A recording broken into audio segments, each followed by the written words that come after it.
ప్రేమ కథ పార్ట్ 2. అప్పుడే ఆయాసపడుతూ ఫాస్ట్గా ఆఫీస్లోకి ఎంట్రీ ఇస్తూ ఉంటుంది కీర్తి. లోపలికి వెళ్ళిన ఆపై వెళ్ళి తన సీట్లో కూడా కూర్చోకుండా ఎదురుగా ఇద్దరిని చూస్తూ, ఏంటి అలా ఉన్నారు? అంకుల్, ఏమైంది? కొత్త పిఏ ఏమైనా పొరపాటు చేసిందా అడిగాడు. అసలు ఇంతవరకు వచ్చి ఉంటేనే కదా పొరపాటు చేయడానికి అంటూ గొణుక్కుంటూ ఉన్నాడు పక్కనే ఉన్న శ్రీ.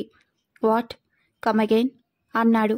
ఆ మాటలు విన్న అభయ్, ఎక్స్క్యూజ్ మీ సార్ అంటూ డోరు టపాలున ఆయాసపడుతూ తెరిచింది కీర్తి.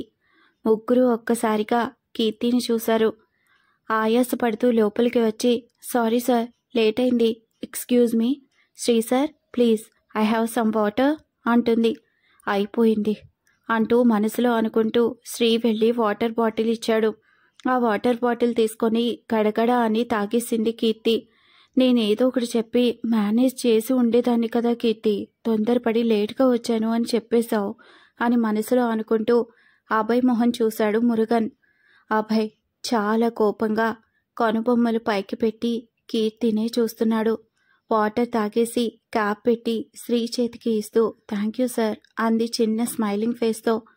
అభయ్ అన్నీ అబ్జర్వ్ చేస్తూ కీర్తి చుట్టూ తిరుగుతూ ప్రశ్నలు వేయడం మొదలుపెట్టాడు. అభయ్కు కోపం వస్తే ముందు కంట్రోల్ చేసుకోవడానికి ఎవరి మీద అయితే కోపం వస్తుందో వాళ్ళ చుట్టూ తిరుగుతూ ప్రశ్నలు వేస్తాడు. అది అతని ప్రవర్తన. అయ్యో, వీడికి చాలా కోపం వచ్చినట్లుంది అనుకున్నాడు శ్రీ మనసులో. నిన్న ఇంటర్వ్యూ అయ్యాక మురుగన్ అంకుల్ అపాయింట్మెంట్ లెటర్ ఇచ్చి నిన్ను ఈరోజు ఎన్ని గంటలకు రమ్మని చెప్పారు అని అడిగాడు అభయ్. ఈయనేంటి ఇలా రౌండ్స్ వేస్తున్నాడు అని అనుకుంటూ మనసులో, పైకి మాత్రం 8:30కి సార్ అంది కీర్తి. ఇప్పుడు టైం ఎంత అడిగాడు. 9 గంటలైంది సార్ అంది. 5-10 నిమిషాలు కాదు, అర్ధగంట లేట్ అయింది. సారీ, అది ఆటోలో అంటూ ఉంటే జస్ట్ షటప్ అంటూ గట్టిగా అరుస్తూ కీర్తి ముందర నిలబడ్డాడు. ఆఫీస్లో ఆల్మోస్ట్ అందరికీ ఆ కేక వినిపించింది. అంత గట్టిగా అరిచాడు అభయ్. అభయ్ అంటూ మురుగన్ ముందుకు వచ్చాడు కంట్రోల్ చేయడానికి. చేతులతోనే రావద్దని ఆపాడు అభయ్. కీర్తికు కొంచెం భయం, ఎక్కడ జాబ్లో నుండి తీసేస్తాడో. నిన్ననే అమ్మా నాన్నల దగ్గర పెద్ద బిల్డప్ ఇచ్చాను అండ్ కొంచెం భరోసా కూడా అని మనసులో అప్పటికే రకరకాలుగా ఆలోచిస్తూ ఉంది కీర్తి. నీ పర్సనల్ రీజన్స్ నాకు అవసరం లేదు. ఆఫీస్ టైమింగ్ మెయింటైన్ చేయాలి.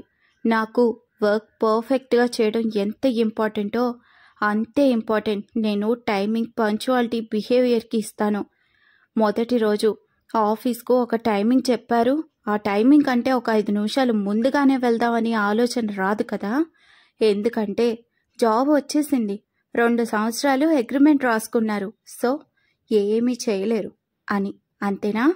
సార్, అలా ఏమీ లేదు సార్, నేను ఇంట్లో 8 గంటలకే బయలుదేరాను కానీ అంటూ ఉండగా కీర్తి, కానీ మధ్యలో పిల్లి ఎదురొచ్చిందా అంటూ కోపంతో వెటకారంగా మాట్లాడాడు అభయ్.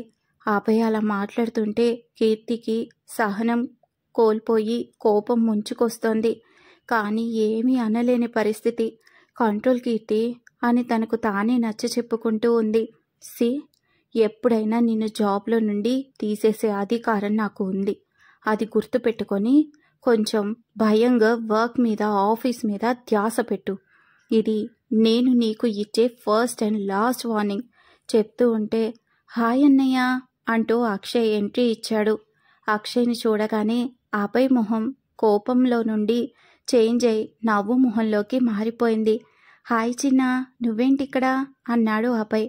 కీర్తి కూడా తనని చూస్తూ, అక్షయ్ ఈ అభయ్ సార్కు తమ్ముడా అని అనుకుంటూ ఉంది. ఒక గుడ్ న్యూస్ చెప్పడానికి వచ్చాను అంటూ కీర్తిని చూస్తాడు అక్షయ్. హే కీర్తి, నువ్వేంటిక్కడ, మా ఆఫీస్లో ఏం చేస్తున్నావు అంటూ కీర్తి దగ్గరకు వెళ్ళాడు. ముగ్గురు ఆశ్చర్యంగా చూస్తూ ఉన్నారు. నీకు కీర్తి తెలుసా అక్షయ్ అని అడిగాడు మురుగన్. అంకుల్, నా క్లాస్మేట్, నా బెస్ట్ ఫ్రెండ్స్లో ఈ అల్లరి కోపిష్టి కీర్తి కూడా ఒకటి. యూనో, అన్నయ్యకి ఎంత కోపం వస్తుందో మీకందరికీ తెలుసు కదా. కానీ ఈ కీర్తికి కోపం వచ్చింది అంటే తట్టుకోవడం చాలా కష్టం అన్నాడు అక్షయ్. ఓహో, ఇంకా అంటూ ఎగతాళిగా తన చైర్లో కూర్చుంటూ అడిగాడు అభయ్. నిజంగానా అని ఆశ్చర్యంగా అడిగాడు శ్రీ. అవును శ్రీ, ఏమైంది, ఎందుకు అలా అడుగుతున్నారు? అసలు నువ్వేంటిక్కడ అని మళ్ళీ అడిగాడు అక్షయ్. ఇక్కడ ఎందుకు ఉంటాను, పిచ్చి పిచ్చి ప్రశ్నలు వేయకు అని మొహంలో ఎక్స్ప్రెషన్స్ మార్చి పళ్ళు గట్టిగా కొరుకుతూ ఐఎమ్ వెరీ యాంగ్రీ నౌ అని అభయ్ మొహం చూసి, మురుగన్ అంకుల్ మనం వెళ్దామా, నేనేం చేయాలి అని వర్క్ చెప్తారు కదా మీరు అని అడిగి మురుగన్తో పాటు వెళ్ళిపోయింది కీర్తి. ఏమైంది రాక్షస్కి, అయినా వర్క్ అంటుందేంటి? అన్నయ్య ఇక్కడ జాబ్ చేస్తుందా అని అభయ్ ఎదురు సీట్లో కూర్చొని అడిగాడు అక్షయ్. చూడు అక్షయ్, తను నీకు బెస్ట్ ఫ్రెండ్ కావచ్చు, బట్ ఇక్కడ ఒక ఎంప్లాయ్. సో నువ్వు ఈ కంపెనీలోకి రాకపోయినా ఓనర్వే. సో వర్కర్స్తో ఎంత లిమిట్స్లో ఉండాలో అంతే ఉండు అంటూ సాఫ్ట్గా చెప్పినా అది కీర్తి మీద ఉన్న కోపాన్ని బాగా తెలిసేలా చేస్తోంది అక్షయ్కు. ఎందుకంటే బెస్ట్ ఫ్రెండ్ వాళ్ళ ఆఫీసులో పనిచేయడం, అప్పుడప్పుడు తనను చూడొచ్చు అనే సంతోషం. కాలేజ్ అయ్యాక అమ్మాయిల పెళ్ళిళ్ళు, కుటుంబం అంటూ దూరం అవుతారు ఫ్రెండ్స్కు. కానీ కనీసం కొన్ని రోజులైనా తన బెస్ట్ ఫ్రెండ్ని కలవచ్చనే సంతోషం. ఇలా అక్షయ్ ఆలోచిస్తూ ఉంటే, ఏం ఆలోచిస్తున్నావు అంత డీప్గా అని అడిగాడు అభయ్. ఏం లేదన్నయ్యా. అవును, నువ్వెందుకు వచ్చావు? అదే అన్నయ్య, మ్యూజిక్ క్లాస్ లేదు, సరే బోర్ కొడుతోంది అని ఆఫీస్లో ఇంతవరకు అడుగు కూడా పెట్టలేదు కదా, ఎలాగో నువ్వు ఉంటావని వచ్చాను. ఓకే శ్రీ, అక్షయ్కు ఆఫీస్ మొత్తం చూపించు అన్నాడు. ఓకే అబ్బాయి, ఆఫీస్ మాత్రమే చూసి రావాలి, నీ బెస్టీ కనిపించింది కదా అని మాటలు పెట్టుకోకు. అసలే ఈరోజే జాయినింగ్, అందులో లేట్ కమర్ అంటూ స్వీట్ వార్నింగ్ ఇచ్చాడు అభయ్ అక్షయ్కు. ఓకే అన్నయ్య అంటూ శ్రీ, అక్షయ్ ఇద్దరూ వెళ్లారు ఆఫీస్ చూడటానికి. అంతా చూస్తూ స్టాఫ్కి అక్షయ్ని పరిచయం చేశాడు శ్రీ. ఇది జస్ట్ ఒక డిపార్ట్మెంట్ మాత్రమే అక్కి, ఇంకా పైన చాలా ఉన్నాయి, స్టాఫ్ ఎక్కువగానే ఉన్నారు. ఇప్పుడు నాకు అందరి పరిచయం ఎందుకు శ్రీ అన్నయ్య? అది నిజమేలే, ఎలాగో కొన్ని రోజుల్లో నువ్వే అందరికీ తెలుస్తావుగా అన్నాడు. నేనా? ఎలా అని అడిగాడు అక్షయ్. ఎలాగేంటి, నువ్వు మంచి పాట పాడి మ్యూజిక్ డైరెక్టర్ అయ్యావంటే అందరికీ నిన్ను పరిచయం చేయాల్సిన అవసరం ఏముంటుంది? అప్పుడు మేమే అక్షయ్ అన్నయ్యలం అంటూ పరిచయాలు చేసుకోవాల్సి వస్తుంది అంటూ మాట్లాడుకుంటూ మురుగన్ గది దగ్గరకు వెళ్ళారు. ఇక్కడే మీ ఫ్రెండ్కి ట్రైనింగ్ అంటూ డోర్ ఓపెన్ చేశాడు శ్రీ. ఇద్దరు చాలా సిన్సియర్గా సీరియస్గా డిస్కషన్ చేసుకుంటున్నారు. డోర్ ఓపెన్ చేయగానే ఇద్దరు వీళ్ల వైపు చూశారు. రా అక్షయ్ అన్నాడు మురుగన్. కానీ కీర్తి మాత్రం ఏమీ పట్టించుకోకుండా అక్షయ్ని చూసి మూతి తిప్పుకొని ఏదో పేపర్స్ చూస్తూ ఉంది. అదంతా అక్షయ్ గమనించాడు. హాయ్ అంకుల్, ఎలా ఉన్నారు? అన్నయ్య సీఈఓగా వచ్చినందుకు ఎవరికి లాభం ఉందో లేదో తెలియదు, కానీ ఇక్కడ ఇద్దరికి లాభం అన్నాడు. ఎవరికి అడిగాడు శ్రీ. నేను చెప్తాను అంటూ పైకి లేచి, ఇంకెవరికి, మురుగన్ సార్కు నాకు, అంతే కదా సార్ అంది అక్షయ్ వైపు చూస్తూ కీర్తి. అక్షయ్ నవ్వుకుంటూ అవును అది నిజమేగా అన్నాడు. అయినా నువ్వేంటి నా మీద కోప్పడతావు? నేనేమైనా నీ నరిచాన రాక్షసి? నువ్వు కాలేజ్ అనుకున్నావా లేట్గా వచ్చినా ఎవరూ పట్టించుకోకుండా ఉండడానికి? ఇది ఆఫీస్ మేడం అన్నాడు అక్షయ్ ఇంకా కోపం తెప్పించాలని కావాలనే. మాకు తెలుసు సార్, ఇది కాలేజీ కాదు ఆఫీస్ అని. మీరేమీ గుర్తు చేయాల్సిన అవసరం లేదు. మీకంటే పెద్ద పెద్ద కార్లు ఉన్నాయి మాకు. ఏదో జాబ్ వచ్చింది కదా అని మొదటి రోజు ఆఫీస్కి వెళ్తున్నా అని దేవుడికి దండం పెట్టుకొని ఒక థ్యాంక్స్ చెప్పుకొని ఆటోలో వచ్చేసరికి లేట్ అయింది. అందుకే ఇలా అరవాలా? ఆ మాత్రానికే మీ అన్నయ్య అంటూ బుంగమూతి పెట్టింది కీర్తి. హే కీర్తి, కమాన్, ఇదే ఉంది, ఇంకా ఇంకా చాలా ఫేస్ చేయాలి లైఫ్లో అంటూ భుజం చుట్టూ చేవేసి నచ్చ చెప్పుకుంటున్నాడు అక్షయ్. అయినా బేబీ, నీ కోపాన్ని బీరువాలో పెట్టి లాక్ చేసి వచ్చావా ఏంటి అన్నాడు గట్టిగా నవ్వుతూ. రేయ్ వద్దురా అంది కీర్తి కోపంగా. ఇంతకు ముందు ఎవరో నన్ను సార్ అని పిలిచారు కదా, శ్రీ అన్నయ్య అంటూ శ్రీ వైపు చూశాడు అక్షయ్. శ్రీ, మురుగన్ వాళ్ళిద్దరినీ అలా కళ్ళప్పగించి చూస్తున్నారు. శ్రీ అన్నయ్య ఏమైంది అని అడిగాడు అక్షయ్. అక్కి, నిన్ను కనుక ఇంత క్లోజ్గా కీర్తితో మీ అన్నయ్య చూశాడంటే ఏమవుతుందా అని ఆలోచిస్తున్నాను అన్నాడు శ్రీ. అప్పుడే కీర్తికి అర్థమయ్యి చేయి తీసి కొంచెం పక్కకు జారుకుంది. మీరిద్దరూ చాలా క్లోజా అని అడిగాడు మురుగన్ కూడా. అంకుల్, మేము 10 మంది ఒక బ్యాచ్ ఉన్నాము. అందులో అందరికీ కీర్తి అంటే చాలా ఇష్టం. 6 మంది అబ్బాయిలం, 4 అమ్మాయిలం. మేము 10 మంది క్లోజ్గానే ఉంటాము. వీళ్ళందరూ జాబ్ సర్చింగ్లో ఉన్నారని తెలుసు, కానీ మన ఆఫీస్కి కీర్తి వస్తుందని నిజంగా నాకు తెలీదు అన్నాడు అక్షయ్. మేము అడుగుతున్నది మీ క్లోజ్నెస్ గురించి మాత్రమే. నీ ప్రమేయం ఇందులో ఉన్నా ఏమీ లాభం ఉండి ఉండదు. కేవలం కీర్తి టాలెంట్ తనకు ఈ జాబ్ ఇచ్చేలా చేసింది అంటూ మురుగన్, అమ్మ కీర్తి నువ్వు ఆటోలో వచ్చావా అని అడిగాడు. అవును సార్. అబ్బా, ఎక్కడ చూడు అలా నువ్వు అందరి సపోర్ట్ తెచ్చేసుకుంటావు. కానీ నిజం చెప్తున్నా, మా అన్నయ్య మాత్రం చాలా స్ట్రిక్టు. నువ్వు సపోర్ట్ తెచ్చుకోకపోయినా పర్వాలేదు, కానీ అన్నయ్య దృష్టికి మాత్రం వెళ్ళకు అన్నాడు అక్షయ్. రేయ్, నా ఫ్రెండ్ ఏమీ అంత రాక్షసుడు కాదు. నువ్వంత బిల్డప్ ఇవ్వకు. ఆ అమ్మాయి ఇప్పుడు వెళ్ళిపోతోంది అన్నాడు శ్రీ. అంత లేదు. ఈ కీర్తికి భయమా? అది నా బ్లడ్లోనే లేదు. ఇంతకు ముందు కూడా అలా తిడుతూ ఉంటే ఎందుకు కామ్గా ఉన్నానంటే ఏదో మర్యాద ఇచ్చి అందులో నా తప్పు ఉంది కాబట్టి అందుకే సైలెంట్గా ఉన్నాను. దానికి అర్థం నేను భయపడుతున్నా అని కాదు అంది కీర్తి. అబ్బో, చాలా ఉందే మేడంలో అంటూ, సరే కానీ పని నేర్చుకో, లేదంటే అంతే మా అబ్బాయి దగ్గర అంటూ, హలో అక్కి గారు వెళ్దామా అన్నాడు Sri. Okay Keerthi, all the best and be careful అంటూ వెళ్ళిపోయాడు అక్షయ్. మురుగన్ దగ్గర సిన్సియర్గా పని నేర్చుకోవడానికి కూర్చుంది. అలా ఆ రోజు మొత్తం గడుస్తుంది. సాయంత్రం కీర్తి బయలుదేరి ఆటో స్టాప్ దగ్గరకు వెళ్తుంది. అక్కడే ఆటో కోసం ఎదురు చూస్తూ ఉంది. ఆఫీస్ పని అంతా ముగించుకొని కారులో బయలుదేరాడు అభయ్. ఆ కారులోనే శ్రీ కూడా ఉన్నాడు. ఇద్దరు వెళ్తుండగా కీర్తి ఆటోని ఆపడం, ఆటో ఆగకుండా వెళ్ళిపోవడం, కీర్తి చాలా టైర్డ్గా ఉండడం గమనిస్తారు. పాపం కదరా కీర్తి అంటూ ఉండగా, వెళ్ళి పిలుచుకునిరా, కారులో డ్రాప్ చేసి మనం వెళ్దాం అన్నాడు అభయ్. నువ్వేనారా చెప్పింది? రేయ్, ఓకే ఓకే వెళ్తున్నాను అంటూ కార్ డోర్ ఓపెన్ చేసేలోపు కీర్తి ఆటో ఎక్కడం గమనించి మళ్ళీ డోర్ క్లోజ్ చేశాడు. ఏంటి అడిగాడు. ఆటో ఎక్కేసింది అభి అని సమాధానం చెప్పాడు. హో ఓకే అంటూ కార్ స్టార్ట్ చేశాడు. మన కంపెనీకి చాలామంది ఆటోలోనో లేదా లోకల్ బస్లో వస్తున్నారు కదా అన్నాడు అభయ్. అవునభి, రేపు ఒక 3 బస్సులు మన కంపెనీ పేరులో ఆర్డర్ చేయి అన్నాడు అభయ్. శ్రీ ఆశ్చర్యంగా చూస్తూ, very good thought my friend అన్నాడు. చాలే అంటూ చిన్నగా పెదవులు విచ్చుకున్నాయి. ఇంటికి చేరుకున్న కీర్తి టీ తాగి ఫ్రెష్ అయ్యి ఆఫీస్లో జరిగిందంతా ఫస్ట్ అక్కకు కాల్ చేసి చెప్తుంది. ఇద్దరు 1 గంట సేపు మాట్లాడుకున్న తర్వాత కాల్ కట్ చేశారు. అయిపోయిందా అక్క చెల్లెల ముచ్చట్లు అంది భాగ్య. నీకు కుళ్ళమ్మా అంటూ ఆఫీస్లో జరిగింది చెప్తూ ఉండగా ప్రసాద్ కూడా వింటూ ఉన్నాడు. కీర్తికి ఒక స్కూటీ కొనిస్తే బాగుండు. ఇలా మాటలు అనిపించుకోవాల్సిన అవసరం ఉండదు.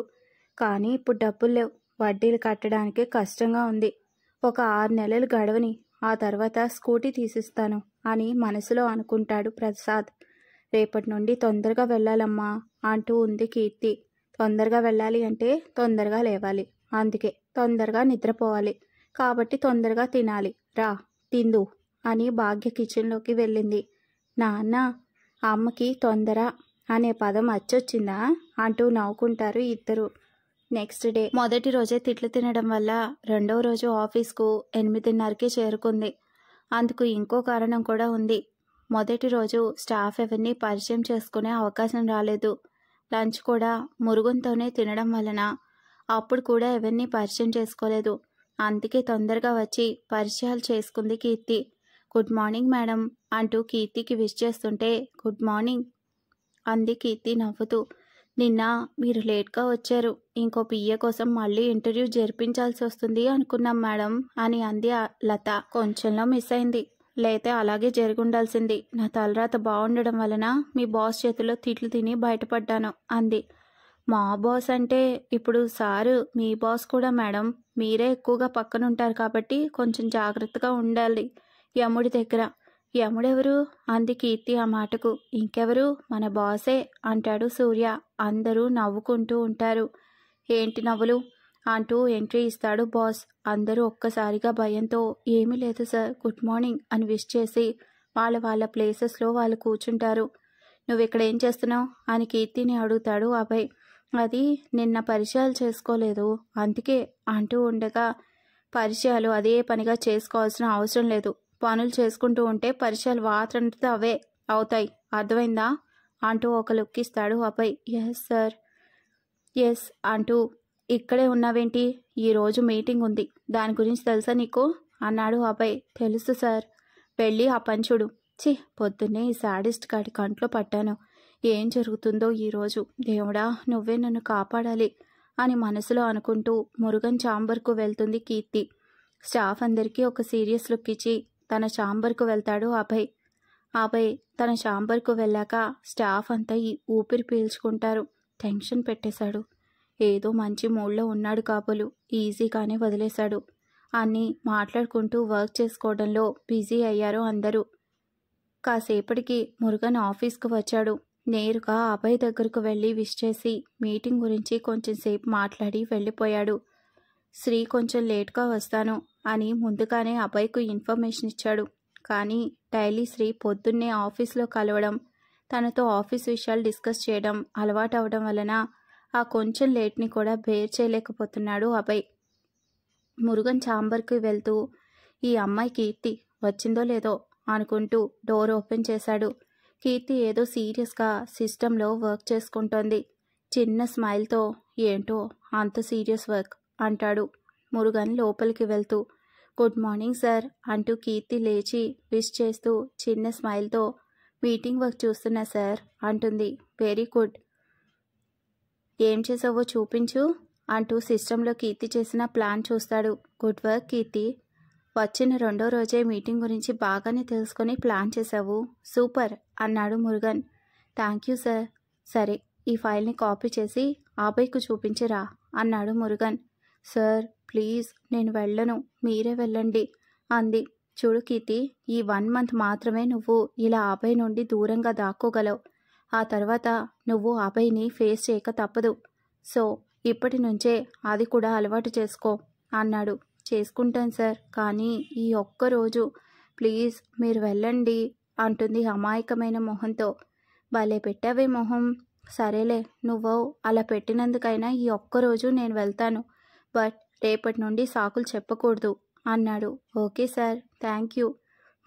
దీన్ని కాపీ చేసుకొని ఫైల్గా ప్రిపేర్ చేయి, నేను వెళ్తాను అన్నాడు. ఓకే సార్ అంటూ సిస్టమ్కి ఉన్న పెన్ డ్రైవ్ తీసుకొని కాపీ మిషన్ దగ్గరకు వెళ్ళి అక్కడే ఫైల్ ప్రిపేర్ చేసుకొని వస్తుంది కీర్తి.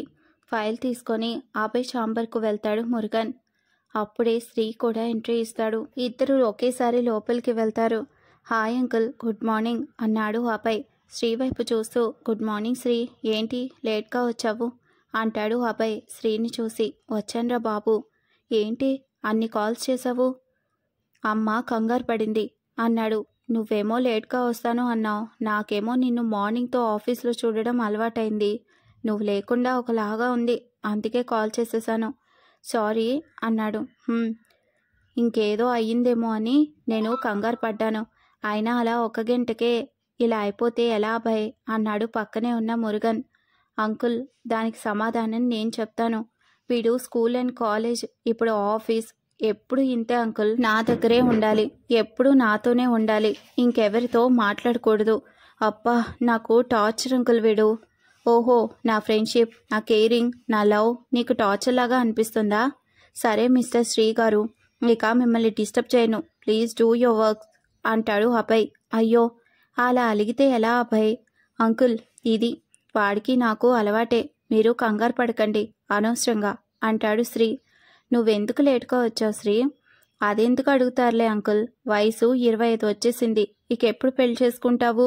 ఇప్పుడు చదువు అయిపోయింది, జాబ్ చేస్తున్నావు, ఇంకేంటి నీకు రోగం పెళ్లి చేసుకోవడానికి అంటూ అమ్మ తిట్లు వినలేక, సరే అమ్మాయిని చూడండి అని నిన్న చెప్పానో లేదో, ఈరోజు ఉదయానికల్లా పెళ్లి చూపులకు తీసుకొని వెళ్ళిపోయింది. వాట్, నీకు పెళ్ళా అంటూ అభయ్ నవ్వుతుంటాడు గట్టిగట్టిగా. ఇద్దరు ఒకరినొకరు చూసుకుంటూ అభయ్ని చూస్తారు అయోమయంగా. వీడేంటి అంకుల్ అలా నవ్వుతున్నాడు, నేను పెళ్లి చేసుకోకూడదా ఏంటి? అదే కదా నాకు ఆశ్చర్యంగా ఉంది అన్నాడు మురుగన్. అభయ్ ఇంకా నవ్వుతూనే ఉన్నాడు. మురుగన్కి అభయ్ ఎప్పుడు సీరియస్గా ఉండడమే చూసి ఇప్పుడు ఇలా నవ్వుతుంటే చూడటానికి చాలా సంతోషంగా అనిపిస్తుంది. అలానే చూస్తూ ఉండిపోతాడు. ఇంతలో మురుగన్ ఏంటి ఇంకా రాలేదు అని కీర్తి అభయ్ ఛాంబర్కి వస్తుంది. ఏమైనా తప్పు చేశానా అని అనుమానంతో డోర్ ఓపెన్ చేయగానే అభయ్ అలా నవ్వడం చూసి షాక్ కొట్టినట్లు స్తంభంలా నిలబడింది. అభయ్ అలా నవ్వడం గట్టిగా వినిపించడం వల్ల ఆఫీస్ స్టాఫ్కి కూడా ఆ నవ్వు వినిపిస్తుంది.